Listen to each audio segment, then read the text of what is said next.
ये अच्छी कथा है, ध्यान से सुनना बंधु। एक बार प्रेम से बोलो राधे राधे। जैसे ये पति पत्नी में झगड़ा हो रहा था ना, बता रहे थे यही दोनों थे, तो यही दोनों थे, बड़े अच्छे हैं वैसे तो, और यही दोनों थे महाराज, रोज लड़ते रोज लड़ते रोज लड़ते। अब उनकी पत्नी ने कह दिया कि सुन लो, बोले अगर उनकी पत्नी ने कह दिया आज के बाद अगर आपने हमसे झगड़ा किया ना तो देख लेना, अब मैं उसके बाद आपसे बात नहीं करूंगा, बिल्कुल बात नहीं करूंगा। पति ने क्या किया, दोबारा फिर से झगड़ा कर लिया। जब झगड़ा कर लिया अब क्या करें, अब झगड़ा करने के बाद पत्नी ने कह दिया सुन लो, अब आपने, मैंने मने किया था ना, आपने झगड़ा अब कर लिया है ना, तो सुन लो, अब अगर आपने मेरे से बात करी ना तो आप नकली बाप के हो जाओगे। बोले अच्छा, बोले अगर आपने मेरे से बात कर ली तो आप नकली बाप के, और नहीं करी तो असली बाप के। बोले ठीक है। पति भी बड़ा चालाक निकला, पति ने कहा अगर तुमने मेरे से बात कर ली तो तुम नकली बाप की हो जाओगी। बोले ठीक है। अब तो बड़ी विडंबना महाराज, क्या किया जाए। अब सोच ही रहे थे, पति जाए ऑफिस जाकर शाम को आए, शाम को आके पत्नी बढ़िया थाली में सजाकर भोजन दे दे। अब भोजन दे दे तो पति आए बेचारा खा ले, दूसरे दिन फिर आए, तीसरे दिन फिर आया, चौथे दिन फिर आया, पांचवें दिन फिर आया, खा ले चुपचाप, कुछ बोल तो सकता नहीं। अगर बोल देगा तो बेचारा नकली बाप का हो जाएगा, क्या किया जाए। अब पत्नी जैसा भोजन बना के लाए, दे दे खा ले। पत्नी अगर जली हुई रोटी ला दे तो जली खा जाए, बोलने की हिम्मत नहीं, बोल देगा तो नकली बाप का हो जाएगा, करे तो करे क्या। अब पति बेचारा महीना भर बीत गया, चुप रह लिया, कुछ भी नहीं बोला। महीने भर बाद सोचा अरे कोई बात नहीं, पत्नी तो हमारी है, रोज रोज हम जली जली रोटी खाते हैं, कभी दाल में नमक तेज है कभी कम है, बोल सकते नहीं है, खा जाते हैं चुपचाप, क्या किया जाए। बोले पत्नी तो हमारी है, चलो बात कर ही लेते। पत्नी के कमरे की तरफ को जाने लगा, जैसे कमरे तक पहुंचा एकदम स्मरण आ गया, राम राम अगर मैंने बात कर ली तो मैं नकली बाप का हो जाऊंगा, क्या कर।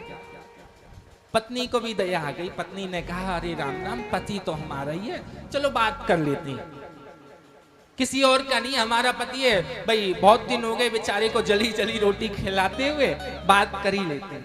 पत्नी कमरे से बाहर निकल कर आई, पति के कमरे तक पहुंची, जैसे ही पति के कमरे तक पहुंची एकदम स्मरण आ गया, अरे राम राम, पति ने कहा था अगर मैंने उससे बात करी तो मैं भी नकली बाप की हो जाऊंगी, करूं तो करूं क्या। समझ नहीं आया।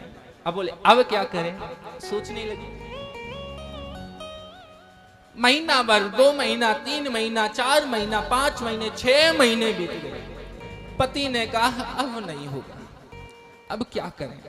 बहुत समय बीत गया जली रोटी खाते खाते, अब क्या करना चाहिए, बात तो करना पड़ेगा, क्या करें, सोच रहे थे। अब बेचारे पति ने कहा अगर मैंने इनसे बात करी तो मैं नकली बाप का, पत्नी इधर सोच रही है अगर मैंने बात करी तो मैं नकली बाप की हो जाऊंगी, करूं तो करूं क्या। पति ने कहा एक उपाय कर दो।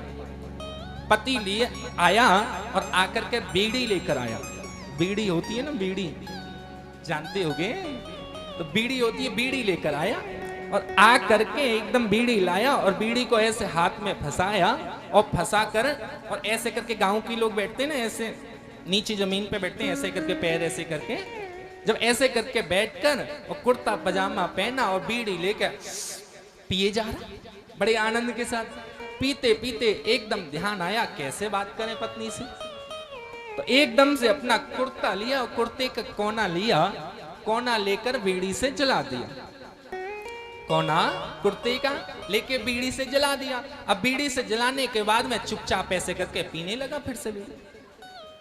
कमरे से श्रीदेवी निकल कर आई, जैसे ही कमरे से श्रीदेवी निकल कर आई, श्रीदेवी ने देखा अरे राम राम, मेरे पतिदेव का कुर्ता जल रहा है, अरे राम राम, अभी तो कुर्ता जल रहा है, थोड़ी देर में कहीं यही ना निपट जाए, क्या करें। एकदम से दौड़ी दौड़ी आई, बोले अगर मैंने इनसे बोल पड़ी तो मैं नकली बाप की हो जाऊंगी, करूं तो करूं क्या, और अगर नहीं बोली तो ये तो चले जाएंगे, अब क्या करें। अब पत्नी आई और आकर के बराबर में पति के बैठ गई। बोलेंगी तो नकली बाप की, क्या करें। अब आके चुपचाप पति के बराबर में बैठ के, और पति के बराबर में बैठ गई, बैठ के बोलने लगी, किसी का कुर्ता जले तो मैं क्या करूं, किसी का कुर्ता जले तो मैं क्या करूं। पति भी बड़ा चालाक था। पति ने कहा अच्छा ये बात है। पति भी बोलने लगा, कुर्ता जला सो जला लेकिन बातचीत तो चालू हुई। कुर्ता जला सो जला लेकिन बातचीत तो चालू हुई। ये होता है पति और पत्नी का प्रेम, होता है प्यार। कुर्ता तो जला लेकिन बातचीत अब चालू हो गई, कोई नकली बाप का नहीं बना। तो बताओ ऐसा प्रेम किस किस में है? हाथ उठाओ, प्रेम से बोलो।